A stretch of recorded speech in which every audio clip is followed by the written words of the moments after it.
நீதிமொழிகள் அதிகாரம் 30 வசனங்கள் 1 முதல் 33 முடிய.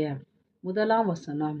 யாக்கோபின் குமாரனாகிய ஆகூர் என்னும் புருஷன் ஈத்தியேலுக்கு வசனித்து ஈத்தியேலுக்கும் ஊகாலுக்கும் உரைத்த உபதேச வாக்கியங்களாவன.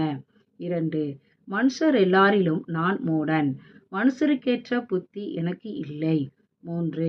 நான் ஞானத்தை கற்கவும் இல்லை, பரிசுத்தரின் அறிவை அறிந்து கொள்ளவும் இல்லை. 4. வானத்துக்கு ஏறி இறங்கினவர் யார்? காற்றை தமது கைப்பிடிகளில் அடக்கினவர் யார்? தண்ணீர்களை வஸ்திரத்திலே கட்டினவர் யார்? பூமியின் எல்லைகளை எல்லாம் ஸ்தாபித்தவர் யார்? அவருடைய நாமம் என்ன? அவர் குமாரனுடைய நாமம் என்ன? அதை அறிவாயோ? 5. தேவனுடைய வசனமெல்லாம் புடமிடப்பட்டவைகள், தம்மை அண்டிக் கொள்ளுகிறவர்களுக்கு அவர் கேடகமானவர்.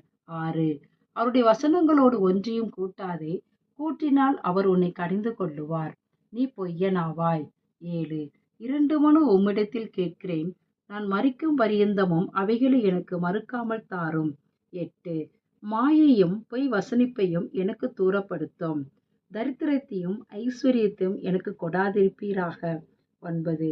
நான் பரிபூர்ணம் அடைகிறதினால் மறுதலித்து கர்த்தர் யார் என்று சொல்லாதபடிக்கும், தரித்திரப்படுகிறதினால் திருடி என் தேவனுடைய நாமத்தை வீணிலே வழங்காதபடிக்கும் என் படியை எனக்கு அளந்து என்னை போஷித்தருளும். 10. எஜமானிடத்தில் அவனுடைய வேலைக்காரன் மேல் குற்றம் சுமத்தாதே, அவன் உன்னை சமிப்பான், நீ குற்றவாளியாக காணப்படுவாய். 11. தங்கள் தகப்பனை சபித்தும் தங்கள் தாயை ஆசீர்வதியாமலும் இருக்கிற சந்ததியாரும் உண்டு. 12. தங்கள் அழுக்கற கழுவப்படாமல் இருந்தும் தங்கள் பார்வைக்கு சுத்தமாக தோன்றுகிற சந்ததியாரும் உண்டு. 13. வேறொரு சந்ததியாரும் உண்டு, அவர்கள் கண்கள் எத்தனை மேட்டிமையும் அவர்கள் இமைகள் எத்தனை நெருப்புமானவைகள். 14. தேசத்தில் சிறுமையானவர்களையும் மனுஷரில் எளிமையானவர்களையும் பட்சிப்பதற்கு கற்கங்களை ஒத்த பற்களையும் கத்திகளை ஒத்த கடைவாய் பற்களையும் உடைய சந்ததியாரும் உண்டு. 15. தா தா என்கிற 2 குமாரத்திகள் அட்டைக்கு உண்டு, திருப்தி அடையாத 3 என்று போதும் என்று சொல்லாத 4 உண்டு. 16. அவையாவன, பாதாளமும் மலட்டு கற்பமும் தண்ணீரால் திருப்தியடையாத நிலமும் போதுமென்று சொல்லாத அக்னியுமே. 17.